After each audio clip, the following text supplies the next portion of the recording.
February 1959. 9 experienced hikers venture into the Ural Mountains in Soviet Russia. Remember the last trip.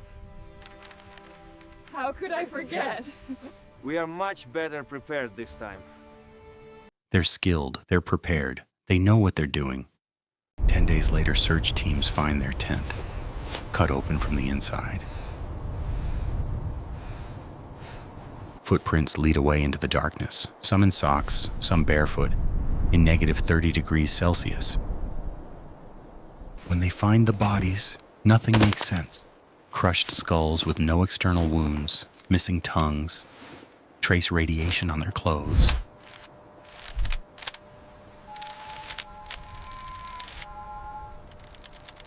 The Soviet government classifies the case for 3 decades. This is the Dyatlov Pass Incident. And what killed them might be more terrifying than you think. Section 1. The expedition that went wrong. January 23, 1959. Sverdlovsk, Soviet Russia, now called Yekaterinburg. 10 students and graduates from the Ural Polytechnic Institute gather for an ambitious winter expedition. Is everyone ready? The steam is thick this morning. Almost. Just tightening this strap. We should be moving soon. It's freezing. Led by 23-year-old Igor Dyatlov, the group plans to reach Oterten Mountain, a route classified as Category 3, the most difficult winter trek. But these aren't amateurs. Everyone in the group is an experienced skier and winter hiker. They've done expeditions like this before. They take a train, then a truck to the last inhabited settlement, Vizhai. On January 28th, one member, Yuri Yudin, becomes ill and turns back. It saves his life. He's the only survivor, not because he escaped anything, but because he was never there. The remaining 9, Igor Dyatlov, Zenaida Kolmogorova, Rustem Slobodin, Yuri Doroshenko, Yuri Krivonishenko, Lyudmila Dubinina, Alexander Kolevatov, Nikolai Thibault-Brignol, and Semyon Zolotaryov. They continue into the mountains. Dyatlov keeps detailed diary entries and photographs.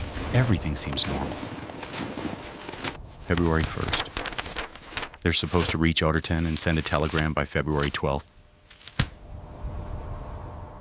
Instead of circling the mountain, they decide to go straight over the slope, a place the indigenous Mansi people call Don't Go There Mountain. They set up camp on the slope. The last photo shows them cutting into the snow to pitch their tent. It's the last time they're seen alive.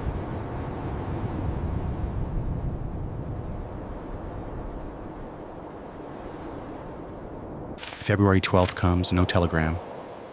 By February 20th, when they're 6 days overdue, volunteers and rescue teams are finally deployed. What they find will haunt investigators for decades. Section 2. The Discovery. A scene that makes no sense. February 26th, search teams reach the abandoned campsite. The tent is still standing, partially collapsed under snow, but here's where it gets weird. It's been cut open from the inside, like they were trying to escape something. But what? Inside, all their belongings, shoes, warm clothes, supplies, everything you'd need to survive in negative 30-degree weather. They fled without taking time to get dressed properly, and then they find the footprints, 8 or 9 sets of tracks leading down the slope toward the tree line. Some are in socks, some are barefoot. One person is wearing only one shoe. And these are just socks. The prints lead about 1 mile downhill into the forest, and then they disappear. At the forest edge, near a large cedar tree, they find the first 2 bodies. My God, look at this! We need forensics down here now. Yuri Doroshenko and Yuri Krivonishenko, both wearing only underwear, barefoot, frozen. We have visual on the subjects at the base of the cedar. Apparent hypothermia. Proceeding with caution. The cedar tree has broken branches up to 5 meters high. Someone climbed it. Why? To see something? To escape something? Look at this scrape pattern. It goes all the way up. 5 meters, just like the report said. The break is fresh. They must have been strong to snap this. There's evidence of a small fire attempt. That didn't last long. Between the cedar and the tent, search teams find 3 more bodies over the next few days. Igor Dyatlov, Zenaida Kolmogorova, Rustem Slobodin.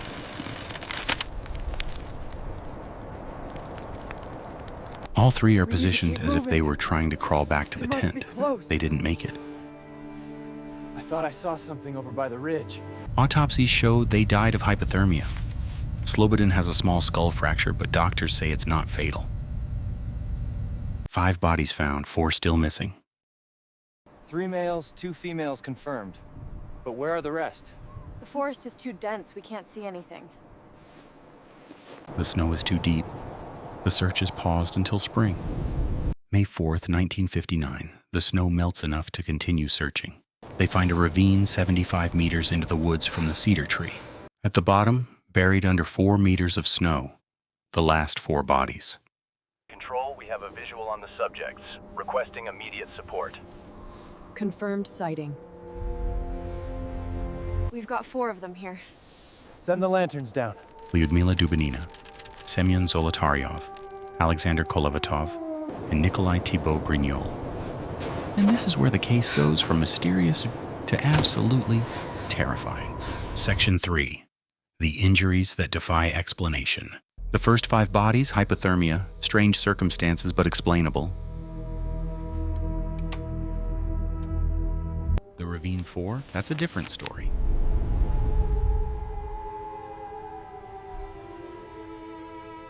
Lyudmila Dubinina, massive chest fractures, ribs broken on both sides. The force required?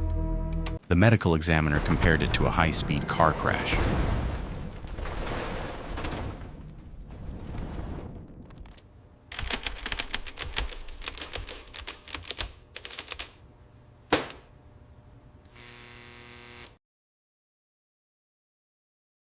But here's the thing.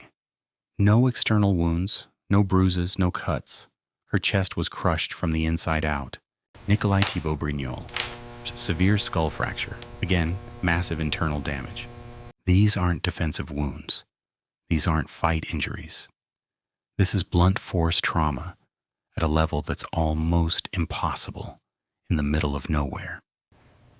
The evidence clearly shows these injuries required a force beyond human capability. And then it gets worse. Lyudmila Dubinina is missing her tongue, eyes, and part of her lips. Semyon Zolotaryov is also missing his eyes. The official explanation? Natural decomposition. Soft tissue decomposes first. And they were lying face down in running water for months. But skeptics point out, why just these 2? Why so symmetrically removed? And here's the final bizarre detail. Some of the clothing, specifically from the ravine victims, shows traces of radiation. Not massive amounts, but detectable, above normal levels. So let's recap. They fled their tent in terror, cut their way out, ran into freezing wilderness. 4 of them suffered catastrophic internal injuries with no external wounds. 2 are missing eyes and tongues. And some clothes are radioactive. What the hell happened on that mountain?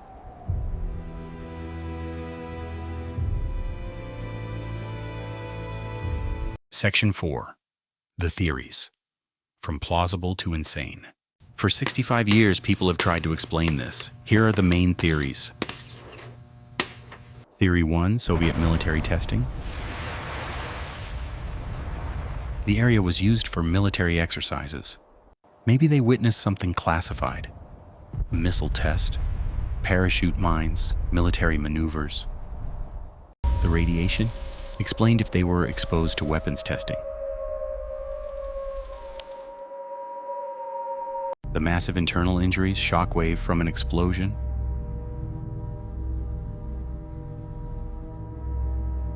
The government cover-up? They were hiding a military accident? The problem? I'm sorry. The tent was I can't untouched assist by any with that blast. request. No explosive residue. And why would they run away from safety? The evidence clearly contradicts the blast theory. We have no scorch marks, no explosive residue. And these footprints confirm they walked away from the intact tent. Theory 2, avalanche. They heard an avalanche coming. Cut the tent to escape fast. The avalanche caused the blunt force injuries. The avalanche path rapidly descends here, as shown by the red contours. The hikers sliced the tent to flee, but the problem? The footprints showed they left calmly, not running. The tent wasn't buried. There was no avalanche debris. In 2020, researchers claimed they solved it with a delayed slab avalanche theory. Small avalanche. Hours after they camped.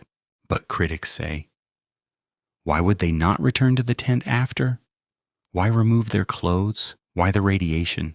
The tent location is completely wrong based on these footprint The patterns. simulation shows the impact zone extending this far. We need to reevaluate the injury analysis. Theory 3, infrasound-induced panic. Katabatic winds in the mountains can create infrasound, low-frequency sound below human hearing.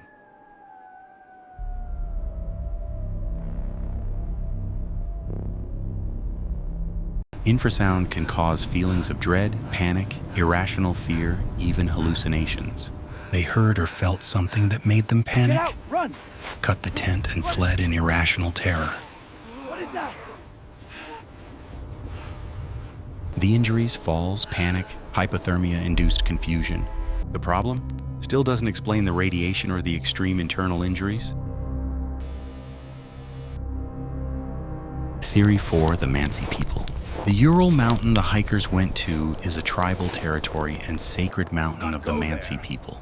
The indigenous Mansi called the area Don't Go There Mountain, sacred ground. Maybe the hikers violated sacred territory and were attacked. The problem? The Mansi were interviewed. They were cooperative. No evidence of involvement.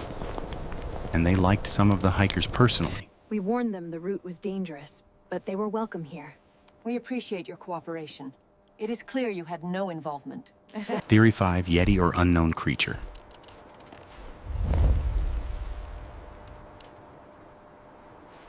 The Mansi legends speak of a mink, a wild man of the forest. The theory says the wild creature attacked the hikers? Yeah, I mean, come on. Zero physical evidence. Next.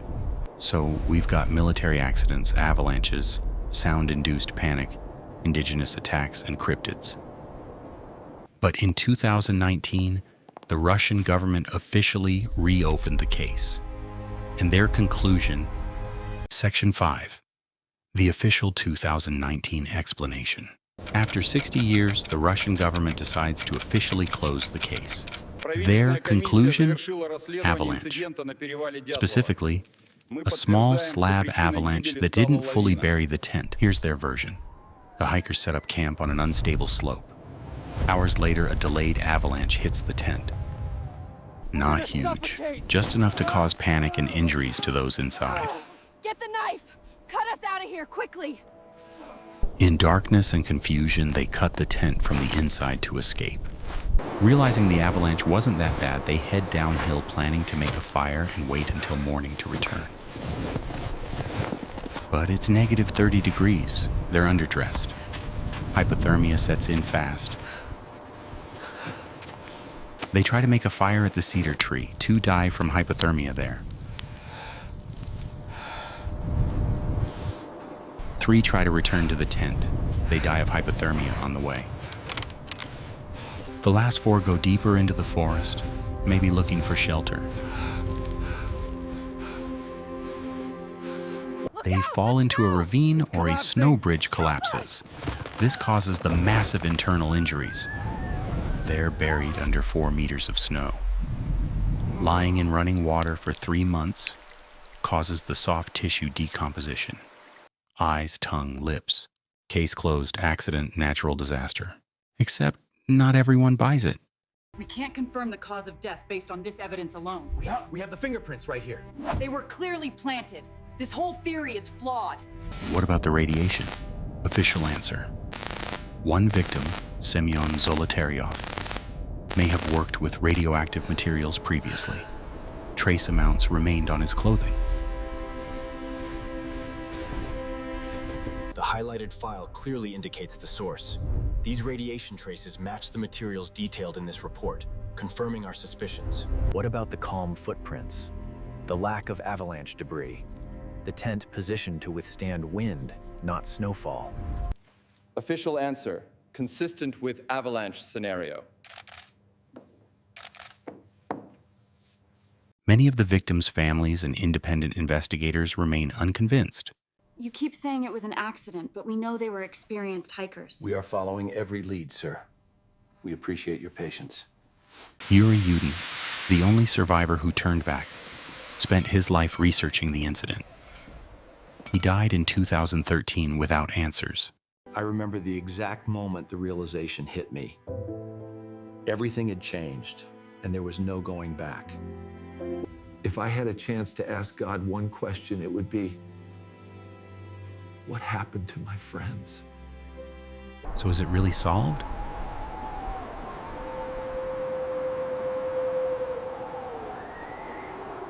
Section 6. What probably happened. Best evidence analysis. Look, let's be real.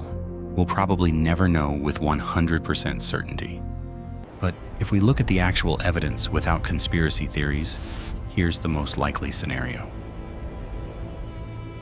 They camped on a slope they shouldn't have, either to save time or because visibility was poor. During the night, something happened. Could be an avalanche, could be severe wind, could be infrasound creating panic.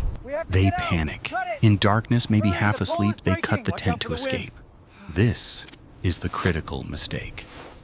Once outside in that weather without proper clothing, they have minutes, not hours, before hypothermia impairs judgment.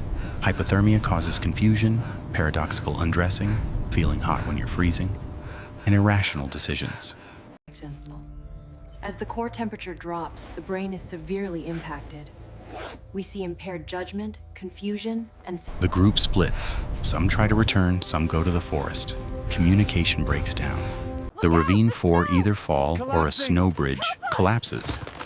This explains the massive internal injuries. They're knocked unconscious or killed instantly.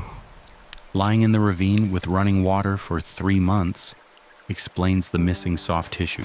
Scavengers may have contributed.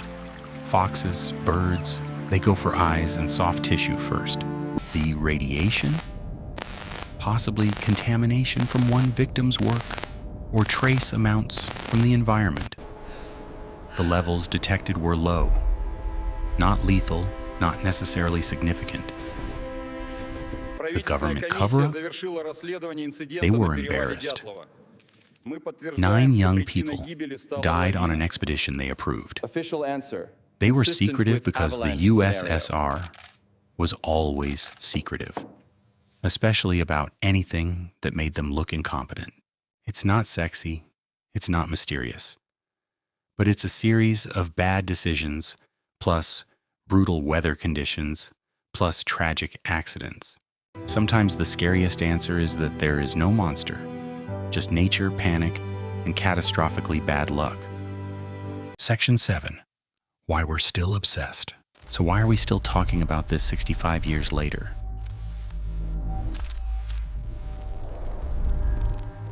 Because the Dyatlov Pass Incident is the perfect mystery.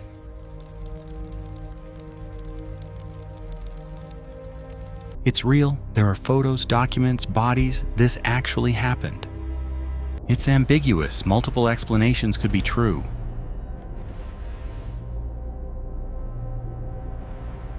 It taps into primal fears, being hunted, the unknown, dying alone in the wilderness. There's government secrecy, which always makes people suspicious. And there are just enough unanswered questions to keep the mystery alive. Today, the pass is named after Igor Dyatlov. There's a memorial. Hikers visit it every year. 9 young people with their whole lives ahead of them, experienced, prepared, smart, And something on that mountain killed them all.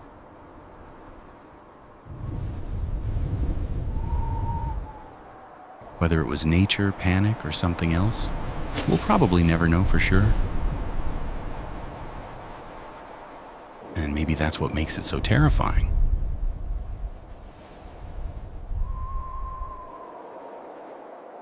The Dyatlov Pass Incident remains one of history's most chilling mysteries.